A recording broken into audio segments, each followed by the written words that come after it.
Our story began 7 years old when she moved in across the street from me. I remember climbing a tree in the front yard as they were unloading their belongings, and your dad kind of commenting about, hey, there's some kid across the street up in the tree. But that's where we met, was basically at that time. We started dating officially in 10th grade until we graduated, and then he went off to college. Yep. And we kind of broke up at that point. She kind of broke up. I'm sorry, we can't date anymore. Over the phone. It's the worst. Over the phone too, yeah, I was up at college. Yeah, we broke up at that point, went to college, pursued, our careers. He ended up marrying somebody else. I married somebody else. After probably 2 years or so, things were kind of starting to fall apart. So we ended up getting divorced, and in the meantime, he was also going through a trial with his marriage as well. I think both of us married spontaneously. I found that my ex-wife just was on a completely different path, wasn't interested in monogamy. We're going to have to break this off because I can't stay with somebody who I know is not going to be faithful. We reconnected, he reached out to me, and then we just kind of started being friends and hanging out, and it just turned into a relationship again. Yeah. I was baptized as a teenager with my mom, but I think at that time it was still what their relationship was. I didn't really know quite how to have my own yet, so I still just searching, seeking, following. But when I became a mom, that's kind of when everything kind of shifted for me, and I knew that was important, and I wanted Olivia to have these same morals, values, belief, faith. My mom was religious, but she sort of kept it a little more to herself. My father was he would go to church, but there wasn't a lot of talk about being a Christian and how you should act and react as a Christian and things like that. So I grew up in that atmosphere, which didn't strongly encourage belief. As I got older and there wasn't really much influence, God faded into the backdrop. Yeah, sure, maybe there's a God, maybe there's not a God, but it's not really impacting my life. So I just went that way, all the way to atheism. 8 years ago, I went on over my back deck, and it was nighttime, and just tons of stars, perfectly clear night. And at that time, I just went out and said, I'm gonna pray. I'm gonna pray to God. And my prayer was very simple, and it was, God, if you're there and you want to have a relationship with me, show me that you want me to be a Christian and you want me to follow you. Just give me something that I can hold on to and understand that you are, in fact, there. And then I went the next 8 years, roughly, and never seemed to get an answer.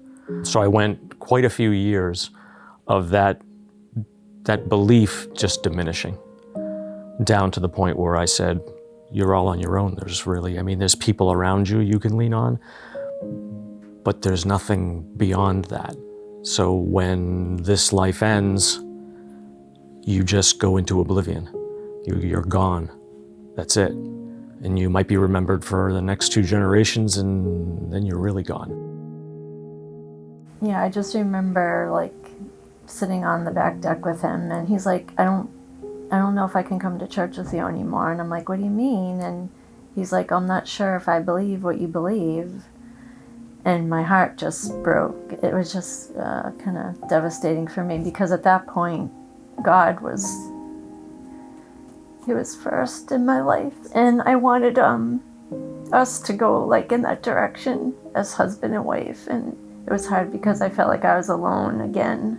I was alone again, already going through a divorce, and feeling like, okay, we're going down a good path, and then the disruption again, and the breaking of something again. It was just too much for me to handle alone. I just had a conversation with God, and I just said, I trust you.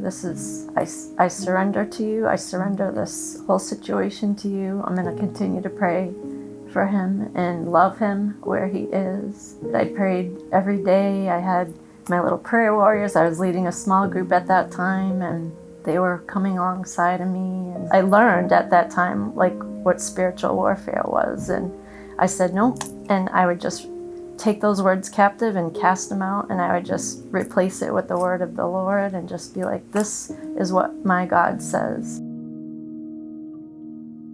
Somewhat recently, that's when God came through. And just like any other night, I went to bed.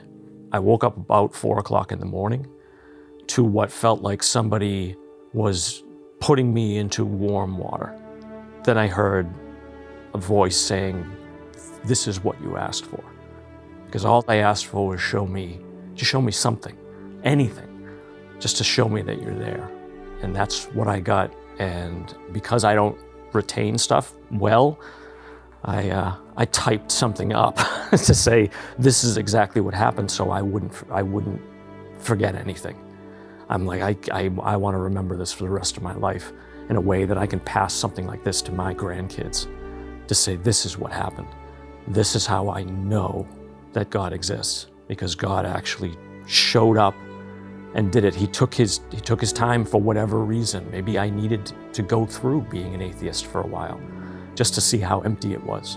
There was no spirituality at all. If everything wasn't perfectly rational, there was a problem. Why am I here? Those questions were still lingering there, which as soon as I had that experience, all of those questions went away. That was a trigger point for me to say, God's telling you to get baptized, because that's exactly what he did on that night. Just, I think it was more of a spiritual baptism, because there was no tank of water or anything like that. It was just there. And I said, now I need to get baptized. And it hit me like a sledgehammer. I mean, it was, boy, did he give me exactly what I asked for, but it was in his timing. So I would say to a lot of people who are looking for something like that to be patient. Keep praying for it. Don't give up. We're still going through trials and tribulations. We're not out of the water yet. But we trust God at this point. You know, we pray together, we do devotional time together, we read the Bible together. It's beautiful, and I'm so grateful for my church family, for all the prayers, and to get baptized is kind of like a recommitment to our marriage, to God, and we're in it for the long haul. Yes. So God is real. It's like jumping, knowing you have a parachute. You have somebody there who loves you, loves the people you love.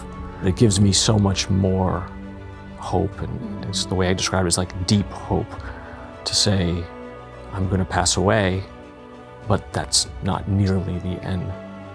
Just trust in God, knowing that then afterwards there's paradise. There's so much more beyond that. It just gives me so much hope. My name is Jeff, and I've decided to follow Jesus. My name is Jen, and I'm still following Jesus.